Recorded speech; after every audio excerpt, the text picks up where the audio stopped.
Hello, जय हिंद। स्वागत है आपका हमारे यूट्यूब चैनल पे। आज व्हाट्सएप पे एक सवाल आया है। ये आरआरबी का प्रीवियस ईयर क्वेश्चन है और बहुत ही छोटा सा सवाल है पर एक अच्छा सवाल है। क्योंकि ये सवाल अभी हाल फिलहाल में रेलवे ने पूछा है, तो आपके जो आने वाले एग्ज़ाम है रेलवे का एएलपी सीबीटी 2, उसके लिए भी इस टाइप के सवाल इंपॉर्टेंट हो जाते हैं, क्योंकि इसी पैटर्न्स पे सवाल आने की संभावना बनती है। चलिए एक बार हम डिस्कस कर देते हैं कि सवाल क्या कह रहा है। तो सबसे पहले सवाल को अच्छे तरीके से पढ़ लेते हैं। सवाल क्या कह रहा है कि एक कस्बे की वर्तमान जनसंख्या, यहाँ पे दिया हुआ है वर्तमान जनसंख्या, जो 1,80,000 है, और बोल रहा है कि जो प्रति वर्ष 25% की दर से बढ़ रही है। ठीक है, 3 वर्ष पूर्व और 2 वर्ष पूर्व की जनसंख्या में अंतर ज्ञात कीजिए। ठीक है, यहाँ पे इंग्लिश वाला भी क्वेश्चन दे रखा है, जिसे इंग्लिश में पढ़ना है वो इंग्लिश पढ़ लेंगे। और इस तरीके से आपका 4 ऑप्शन यहाँ पे दे रखा है ना। तो सबसे पहले देखिए, समझिए इस चीज़ को कि हम इसको प्रॉपरली जल्दी से कैसे बना सकते हैं, वो अप्रोच आपको आना ज़रूरी है। और फिर इसका जो सही मेथड है वो भी आपको हम समझाने की कोशिश करते हैं। तो देखिए क्या बोलना चाह रहा है कि इसकी वर्तमान जनसंख्या जो है वो 1,80,000 है और 25% बढ़ रही है। तो आप 25% का मतलब समझते हैं। अगर इसे आप भिन्न में कन्वर्ट करेंगे तो ये 1/4 हो जाएगा। और चूंकि ये 25% के हिसाब से बढ़ रही है, तो आप ये समझ सकते हो कि आपका हर बार जनसंख्या जो है, अभी अगर इस साल 4 है तो अगले साल ये जनसंख्या बढ़ के 5 हो जाएगी। हर साल ऐसे ही चल रहा है। ठीक है, तो हम अगर आपसे एक बात बोलें, देखिए समझिएगा इस डायग्राम के, आपको समझ में आएगा। जैसे मान लो कि ये पॉइंट जो है ये वर्तमान को दर्शाता है। अगर ये वर्तमान को दर्शाता है तो मुझे जाना कहाँ है, 3 वर्ष पूर्व जाना है।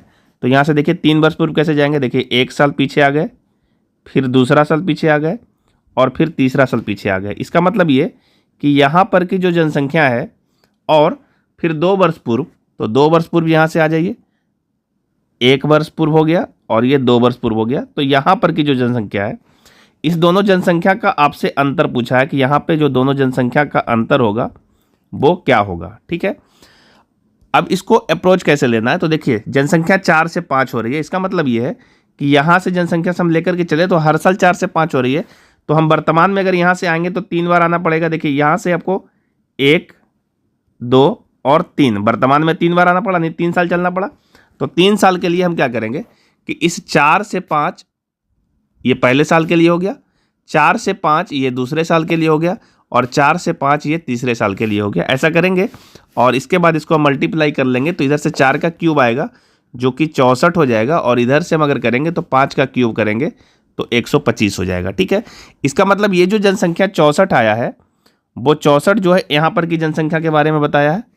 ये जनसंख्या आपका 64 है यहाँ पे, है ना। और यहाँ पे जो वर्तमान जनसंख्या है वो 125 हो गया है ना। इसके रेशियो के हिसाब से तो यही कह रहा है।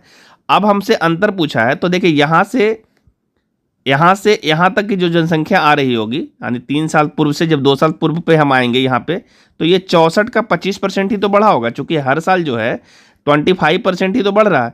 तो 64 का 25% ही तो अंतर आएगा, है ना।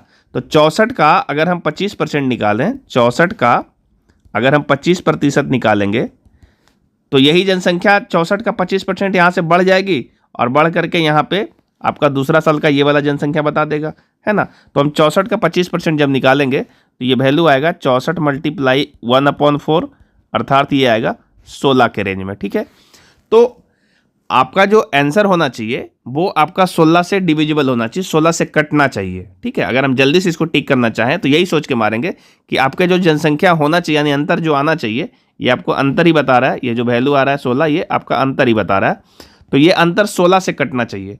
अब आप खुद सोचिए कि 16 से कौन सी संख्या कटती है। तो 16 से वो संख्या कटेगी जो 2 से भी कटेगी, 4 से भी कटनी चाहिए, 8 से भी कटनी चाहिए, और 16 से तो कटना ही है। तो हम लोग चेक करें तो सारा ऑप्शन 2 से तो कट रहा है, तो 2 वाला को चेक नहीं कर रहे, 4 से चेक करते हैं। अगर कोई भी संख्या 4 से नहीं कटेगी तो वो निश्चित रूप से 16 से भी नहीं कटेगी। ठीक है, और जब हम चेक करने की कोशिश करते हैं तो आप ध्यान दो कि ये यहाँ पे लिखा हुआ है 4 से कटने का जो नियम है वो क्या कहता है कि अंतिम का 2 अंक जो है वो 4 से कटना चाहिए। तो यहाँ पे अंतिम का 2 अंक 90 है, यहाँ पे अंतिम का 2 अंक 40 है, यहाँ पे अंतिम का 2 अंक 90 है, यहाँ का 2 अंक 90 है। तो ये सभी संख्याएं जो है, ये 90 वाला जो लास्ट में है, ये 4 से कोई नहीं कटेगा।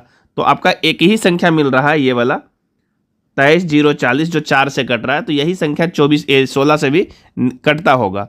इसका मतलब यही आपका ऑप्शन नंबर बी इसका सही जवाब होना चाहिए।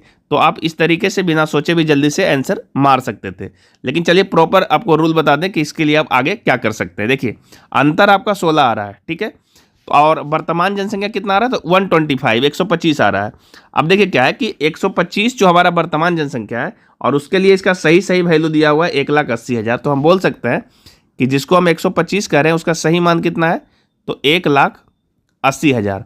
तो हम यहाँ से 1 का वैल्यू निकाल लेंगे, तो 1,80,000 में ये आपका 80,000 लिखा हुआ है, 1,80,000 को अब भागा देना पड़ेगा 125 से, और जब इसको आप भागा दोगे तो ये पूरा कट जाएगा और वैल्यू आएगा 1440, ठीक है।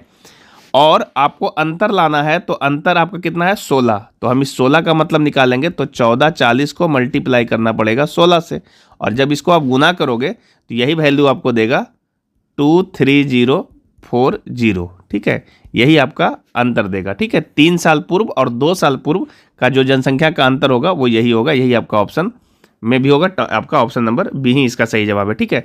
तो या तो आप कैलकुलेशन इतना करो और कर करके आंसर लाओ, लेकिन मुझे साफ दिख रहा था कि इसमें से 4 से कटने वाला संख्या सिर्फ एक ही था, तो आप यहीं पे इसका ऑप्शन बी मार करके आगे बढ़ सकते थे, तो इससे आपका समय बच सकता था। तो ये था कुछ एक छोटा सा सवाल जिसको मैंने डिस्कस किया। अगर आपका भी कोई ऐसा सवाल है तो आप भी हमारे दिए हुए व्हाट्सएप नंबर पर भेज सकते हैं, जो इसका सही सॉल्यूशन होगा वो आपको हम जल्दी प्रोवाइड कराने की पूरी कोशिश करेंगे।